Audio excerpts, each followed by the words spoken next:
I just want to tell you that the Poetry Society of Virginia was founded in Williamsburg in 1923. And everything that we have today, including your new BFA, has to be created by somebody. And then it has to be sustained by another bunch of people. So it's important that we keep our institutions alive, thriving, and growing. And the Poetry Society will be 100 in 2023. Surprise. And we're in the process of revising, taking our mission and expanding it.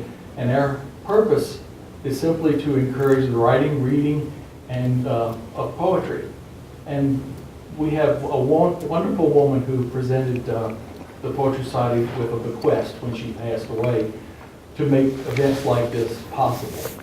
And poets are so generous. They are just incredibly generous. And if you're going to get married, marry a poet. But it's a good one because you're going to have to listen to them for a long time.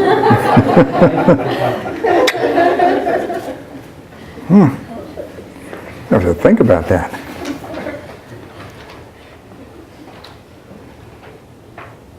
I married a poet. Confessions. Well, I'm Eric Pankey. I teach in the Master of Fine Arts program here. And it's a real delight and honor to introduce Gregory Orr.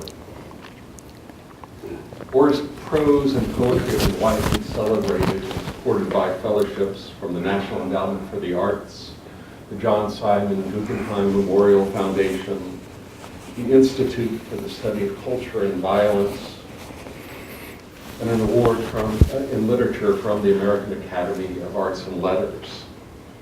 And for many years, he's been our neighbor down south, teaching at the University of Virginia, where he founded the MFA program there.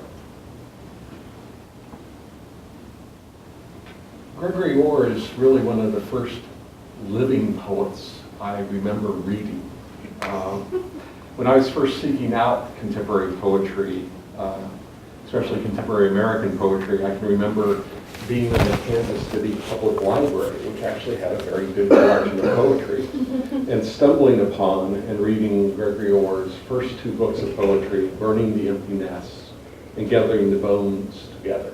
This was in the mid-1970s. And I can recall, as if it were yesterday, being struck by the poems, and here, I didn't have the language for it then, but their breathtaking lyric intensity and the incredible gravity of their tragic and almost epic force.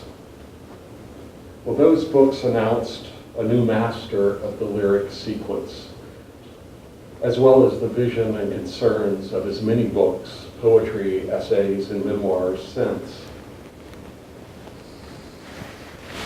These books are ecstatic, visionary, mystical, traumatic, beautiful, mythic. They confront violence. They confront the burden of living in a body. And in his late style, he seems very interested in the ongoing blessing of the beloved.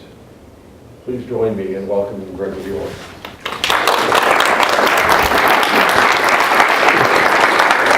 Very sweet. It's very wonderful. Thank you. When I first came to Virginia in 1903, no, way back, way back. I think the first year I was here, I was the guest of the Poetry Society, and I was like, I may look a little odd now, but then I really look crazy. It was the early 70s, and I don't know how well the reading went, except that I did mention a cat in my poem, and somebody after said, I like the poem about the cat. So I have a poem about my cat in this, just in case nothing else works out. We do have a cat poem as a backup. If I think things are really going bad, I'll bring out the cat poem. But I thought what I would do tonight, that was a very wonderful introduction, or kind maybe would be the right word, from Eric. And I thought I would read from the first book and then from the most recent book. The one thing I would say about my poem set would probably be useful to you. I mean, it's so complicated to listen to poems, especially if you're hearing them for the first time, just to hear them out loud. So one thing I would say is they're going to happen really fast, right? I mean, that's a complete poem. Okay? 3 lines plus a title. So, if you're used to sort of easing into a poem, it's going to be over before you get started. Just warning you. What else would I say about the early work, the first book? It could be said that American surrealism was a presence at that time, and surrealism's dream was to unite waking reality and dream reality into a higher reality, a surreality.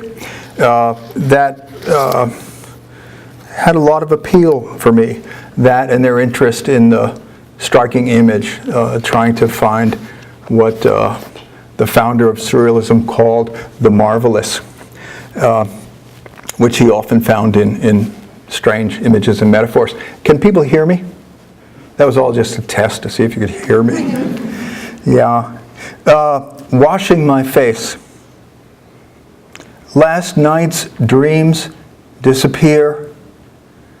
They are like the sink draining, a transparent rose swallowed by its stem.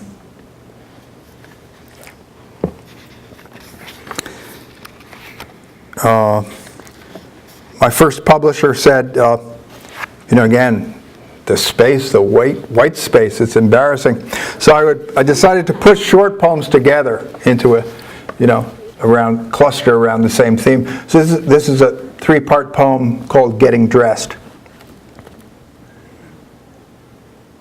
In the morning, I pull on my helmet of skin backwards. I see what a light bulb sees through a lampshade. 2, putting on the white gloves, the ones with little teeth that close around my wrists. 3, pale feet, 2 corpses that will not stay buried. I thrust you into my boots. Wearing this barbaric armor, you go out to battle the air, the earth, the stones, the earth that wants to swallow you. I suppose I could also have mentioned that I was living in New York for the first time, and I was a country kid and kind of freaked me out. So sometimes it was good. Love poem.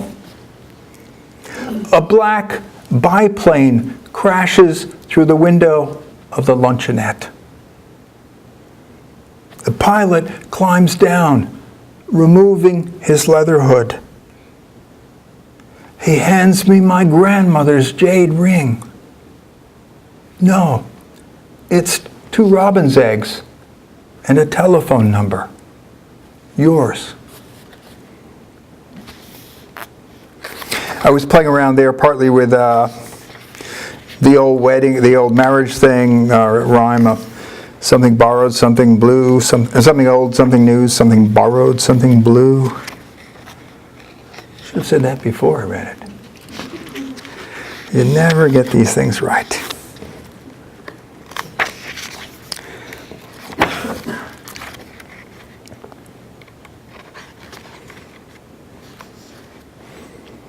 Another poem from living in New York for the first time. The King of the Earthworms. Waking each day, always at the end of a tunnel, dirt pressed against my face. I move by taking a bite, chewing my way through the packed rubble of earth, roots, and bones. Like Chuangtzu's butterfly, I cherish an alternate life, that of a man who lies down to sleep. One wall of his room disappears, and the mattress floats out into the night air.